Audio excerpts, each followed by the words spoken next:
What's good, Offside Convo fam? Back again with another video. We're about to talk about some of the soccer games that went on during the midweek because it is Friday right now. So we're gonna cover stuff that happened on Wednesday and Thursday, and also hit a little bit of the news as well. So stay tuned for this one. Make sure you like, comment, and subscribe. And go follow us on Instagram, TikTok, and even YouTube as well. So check this one out. Funny to see you here. Offside Convo fam, we're back with another video on the soccer games that have been going on recently, as well as a little extra news that's been popping off. But we are here, we're back. And again, thank you for following us and supporting us on Instagram, TikTok, and YouTube. Leave a comment, subscribe. We do see you. We do see everything. And just, we love to interact with the crew. But let's get right into it. I mean, we're gonna start off in Germany. Bayer Leverkusen beat Bayern Munich. I don't know, man. Bayern been slacking lately. I don't know. They're just losing games. I think this is one of the first games they lost this season, but they did get a red card as well in this game. I think Manuel Neuer got that red card. But yeah, they lost to Bayer Leverkusen. Nathan Teller came off the bench to score the winning goal. But I mean, could this be another upset this season for Bayern not winning the league? We could talk about Harry Kane being the curse because he's allergic to trophies. But hey, man, is Bayer Leverkusen going to win the league again? Bayer Leverkusen against Bayern Munich. We're back again. They win. Bayer Leverkusen wins 1-0, minute 17. Manuel Neuer smacks up this guy in the front there, which I don't know. You never know. It could have been the end of the demise there. Ended up losing their goalkeeper. Maybe even cause a 1-0. Who knows? But they're back. Xabi Alonso still fighting against these big teams and still taking dubs, man. Yeah, I mean, like I said, Harry Kane was not there for this game because obviously he's injured, as you talked about in the last podcast. But this was actually Company's first real test. You know what I mean? They're playing against the team who won the league last season. So this is his first test of a real team and Bayern. And, he took the L. I mean, they got the red card as well. So, guys, let me know in the comments. Do you think Bayer Leverkusen is going to take the league again? Or is Bayern going to make a comeback? Is Harry Kane really allergic to trophies? We go all the way to Spain, Real Madrid and Athletic Bilbao. Tough scene for the Real Madrid squad here. Once again, taking an L, 2-1. We have Jude Bellingham making the only contribution to the scoreboard right now. And one of the biggest things, Mbappe missing that one pen. But here we are. And I kid you not, this Kylian Mbappe guy just can't stay out the news for the wrong reasons. Like, he's in the news for the wrong reasons right now. It's just not working out. He's not doing his thing like, Real Madrid fans expected him to. Is it the coach? Is it Mbappe? Is it the system? Is it the pressure getting into him? I wouldn't think that because, this guy won a World Cup, but, misses a penalty again. Jude Bellingham showed his quality and he was actually crowned man of the match. But I will say, though, that I'm not surprised. Athletic Bilbao is a team that always surprises people. I'm a Barcelona fan myself, and whenever we play against them, they always give us a good fight. So, I mean, can Mbappe really turn it around? I mean, I really want to see him do it. So, again, what are we going to want from Mbappe? Will he get it together? Will he not? Will he try to thrive right now where he is? It's okay. Carlo Ancelotti is already saying, listen, he's at a bad time right now, but he will come up. He just has to adapt, which is cool with me. But 2 missed penalties in the same week is crazy. At the end of the day, he quotes himself, I take full responsibility, bad moment, but it's the best time to show who I am. Boy, it is the greatest time to show who I am. We need you to pop off anytime. So, hey, give us a ring when you're ready, all right? On the other side, though, on Catalunya side, we're catching those. We're back to winning ways. Barcelona 5-1 against, I forgot the team they played against. I think they played against, who they play against? Damn, I just blank right now. But yeah, we're back on the winning side, 5-1 against Mallorca. That's a team. So yeah, perfect game for us to pop off, get back in the win column of 5-1 away from home. It is against Mallorca, so a lot of people are not going to think that's, it's a great, a big win for us, but it is because why? We're away from home, so, we got the business done on the road. And yeah, we got to talk about the rivals, right? Barcelona takes a dub 5-1. It's great to hear. They're back at it again. And who's on the scoreboard? Not just once, but twice. Rafinha. Yes, he's back again, scoring over and over and over again. And then, I don't know I don't remember who started, which I'll leave Rodane tell us about that one. But at the end of the day, they're popping off 5-1. They're showing you who's at the La Liga, and they're still fighting for the number one position. What I'm liking about this Barcelona team is it's like, it's not one person getting the goals where we're relying on Lewandowski. I mean, this game, Ferran Torres scored. I mean, that was a big call from Hansi Flick to start him over Lewandowski. Lewandowski was on the bench. So Ferran Torres scored the first goal. Then I think Rafinha scored, and then De Jong, and then Rafinha scored again. And then the last goal was scored by Paul Victor, which is actually a talent that Hansi Flick brought up from Barcelona B in the summer because he did well in preseason. So I'm really excited to see what this Barcelona team can do. I think we can win the league, but hey, listen, let's see what we could do. Maybe even a Champions League too. And now we fly over to England. Yes, the English Premier League is back, and here we are. We have Man United against Arsenal. I would say it's a big L to Man United, and the reason why it's Ruben's first big trial. I mean, playing against a big team, number one contender was at one point for the English Premier League Championship. So hey, listen, they do end up losing 2-0. A little disappointing on that, but hey, Arsenal did very, very well, taking 2 dubs on there as well. What can I say, man? Ruben Amorim's first test in the Premier League of a real team that's actually fighting for the league. They take the L 2-0. And one thing that I did see is that Marcus Rashford didn't start. Like, I'm pretty sure he came off the bench. Mason Mount honestly, I think Ruben Amorim really likes him as a player. But yeah, man, Jurriën Timber, who, like I said in the first few episodes when we started the podcast, I said he was a sleeper signing. He was injured all year last season, so nobody got to see him play. But he's a player, and also Saliba scored as well. Arsenal, man, I think Man United signed their death wish when they gave Arsenal 13 corners. That, like, Arsenal literally hired a set piece coach, so they're trying to win the league off of set pieces. But with that being said, man, Ruben Amorim's first test failed it. And yes, Man City won, yeah. But Kevin De Bruyne is back. He's back in that center midfield position, or center attacking midfield. He is back, something that Man City really needed to just get that, to convert everything from the middle towards the top to get scoring. They ended up winning 3-0 against Forest. A nice, easy, and slim win for them. The losing days are over for Man City now. I mean, Kevin De Bruyne is back, the maestro, the guy who makes the thing tick in the middle, scores, assists, influences the game, does everything. I think alongside Rodri being in that middle, he was another piece that Man City was missing. So the boy is back, Kevin De Bruyne, Man City back to winning ways. I'm not surprised. Yeah, and they're back. Liverpool against Newcastle on that 3-3 game. Now, Mo Salah, again, back on the scoreboard, but just a little bit setback for them. I know they could have taken a dub, maybe did a little extra work, but Mo Salah putting himself back up there and taking 2 right there for them as well. Yeah, man, Liverpool, exciting game. Seems like, Liverpool and Newcastle always have really exciting games, but I know Mo Salah did this thing, scored 2. Shout out to Curtis Jones as well. A good midfielder, going to be a bright future for England. But let's go to Newcastle, though. Let's talk about Alexander Isak, bro. That guy is on smoke, bro. When that guy is healthy, bro, he's actually one of the best strikers in the Premier League. He can drop off the defender, sprint in behind, dribble past defenders like he's Thierry Henry. Like, bro, the guy has it all in his bag, bro. His bag is so deep, bro. It's crazy. Like, he be digging at the bottom of the bag, like, for the French fries, bro. Like, it's crazy. The guy has so much talent, so much quality. Anthony Gordon as well on the score sheet. And we can't miss on the fact that Kelleher, bro, you sold. It was 3-2. Mohamed Salah sealed the game, but Kelleher sold, bro. All right, and then, got to pop up with something a little bit controversial right now going on in the English Premier League. We had a couple guys kind of getting either the arm thing here that they put on for the captain, or kind of the sweatsuit, aka Mazraoui, going for the LGBTQ. He did not do it, and they're kind of refusing to put it on.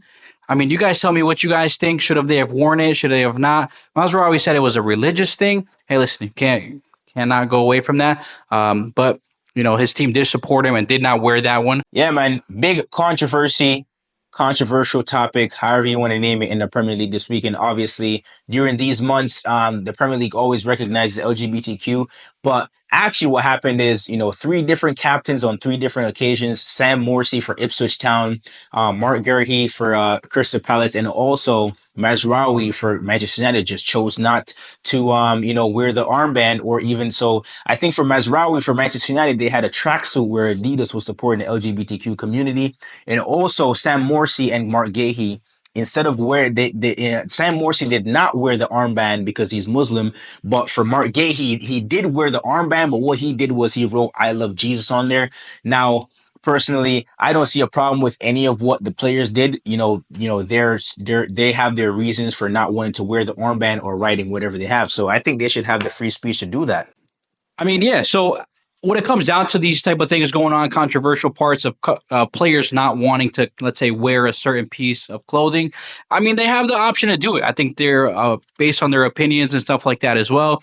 Again, going back to Mazraoui, not wearing the band around his arm.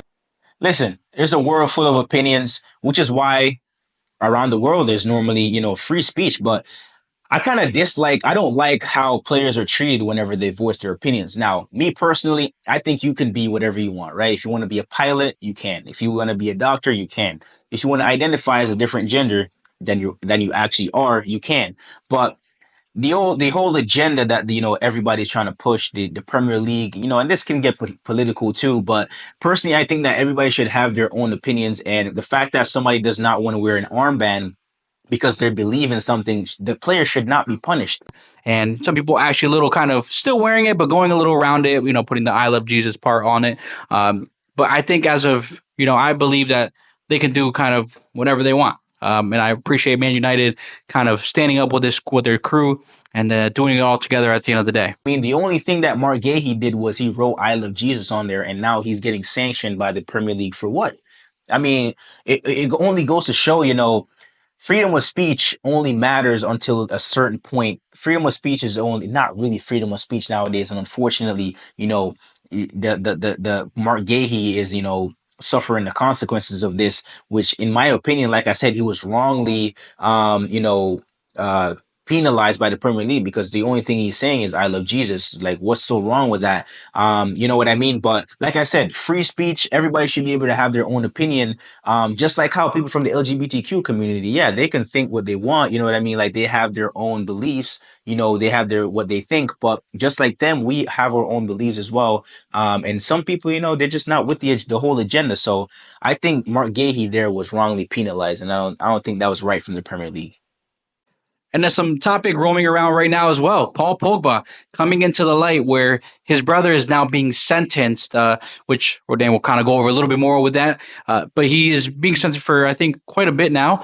And then, hopefully he gets justice, because Paul Pogba had to go through a lot because of that reason.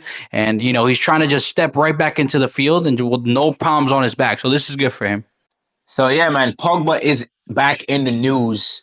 He's not allowed to play soccer yet again, but he's in the news because his brother he's about to receive sentencing on December 19th. From what I'm seeing, I think he's gonna get like a suspended sentence because he's already served time in the jail. But I mean, it's just naughty business going on here. I mean, imagine you have your brother who's very successful, and you're so jealous of him that, you hire a couple of your friends to go extort him for $13 million, bro. Like, it wasn't even like, and Paul Pogba even paid some of the money. I'm pretty sure Pogba said he paid like 100K to these guys to leave him alone. And he was even kidnapped in the process. So, like, this is crazy, man. I mean, your own brother, bro. Extortion is mad. I mean, to be honest, Pogba's brother is bugging. I mean, at the end of the day, if you're my brother, need money, just ask me, bro. I'll give you a couple $100,000. But no, he decided to want to do his extra shenanigans and try to put 13 million is crazy. At the end of the day, it ain't right. But hey, I guess someone's got to get justice for it. And Paul Pogba, luckily, I don't know. It's kind of weird that he's kind of telling his brother to go to jail. But hey, it is what it is. Yeah, I mean, the fact that you have to go to that length to get money, like, I mean, he might not give you the exact sum of money that you want, but I mean, Pogba is like a multimillionaire. I'm pretty sure he would have given his brother money. But yeah, I mean, this is what jealousy and greed leads to. You know what I mean? Like, That's crazy. Having a family member that would do that to you. I mean, I can't even imagine that. That would be just crazy, bro. But hey, man, justice. He's getting justice. For himself. I mean, it's crazy. I mean, I think Oscar would agree as well. Like that, you're getting justice for your brother. But hey, it's crazy. And last but not least, we have the best FIFA men's player nominee. There's one guy in this that's going to make this whole thing controversial. And I'm going to tell you right now who it is. Just because I'm going to say it, Lionel Messi. Get out, my guy. Leave. Well, as the yearly thing, the FIFA Men's Best Player Award is coming up. A lot of people nominated for him. I think Rodri's there, Vinicius is there, Mbappe, Haaland, Jude Bellingham. But there's one guy that stands out. And personally, I'm a Lionel Messi fan, but personally, I don't understand, what he's done to be in this position.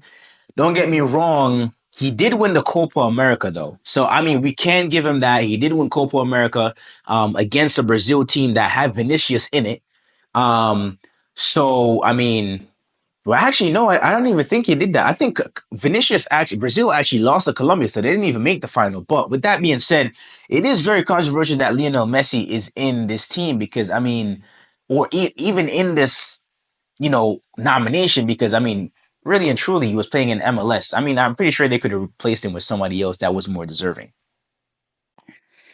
So yeah, I mean, having him on that list is a little crazy to me. I mean, I get it. Yeah, he won one or two or had a good game here and there, but it does not justify everybody else's game.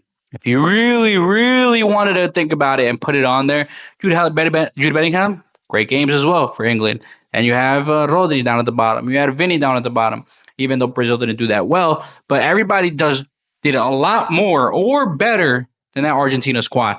I don't think he should be there. Put it in the comments. You guys let me know who should be taking that W. Yeah, Messi's probably not going to win it. We know that. No tiene chance.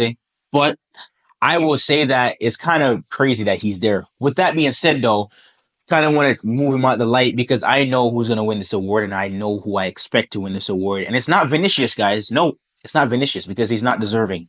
Like I said, he had a great season, but when you take that Rodri guy out the team, which is being proven right now for this Man City team, when you take that guy out that center defensive midfield position, Man City falls to shreds. I mean, they just got their first win in how many games in the Premier League? So, with that being said, yeah, I think Rodri's going to win, but let me know in the comments who you guys going to win, who think is going to win. I know who Oscar's going to pick. He's probably going to pick Vinicius or something like that, or even Jude Bellingham. But yeah, we know Rodri is the winner. No questions about it. So who do we got? I think if there's one guy on that list that should take this, hypothetically speaking, maybe should have been the Ballon d'Or, but it's not going to be Vinny. It's going to be my homie Dani Carvajal. And why do you say that? Or why do I say that? Because hypothetically speaking, if all the characteristics or all the specific little ticks that we needed to do for Rodri to win a Ballon d'Or, Dani Carvajal had the exact same thing, just a little better. So I think Dani Carvajal, if there's something he should deserve at the end of the day, is that. Going based on Chiringuito, that's what they said. If Rodri should have won it, why did Dani Carvajal didn't win it? Hey, you guys tell me. I think Dani got it. That's it for today, man. We come to the end of the episode. If you're still here, shout out to you. Really appreciate the love, support. Like I said, guys, please go ahead and comment, like, share, subscribe, follow us on, all the social media platforms. But yeah, man, you already know what it is. Offside Convos, over and out. We're back at it again. But yeah, just like that, another week covered based on just the game, right? But I want to say thank you to everybody just watching us on TikTok, Instagram, as well as on YouTube. Don't forget to follow us there as well. Again, Offside Convos on Instagram, TikTok, and YouTube. Leave some comments. Go like, follow, share it. Share it with everybody that you guys know. And let's have a little discussion in the comments. Again, we see you. So let's see what you guys got.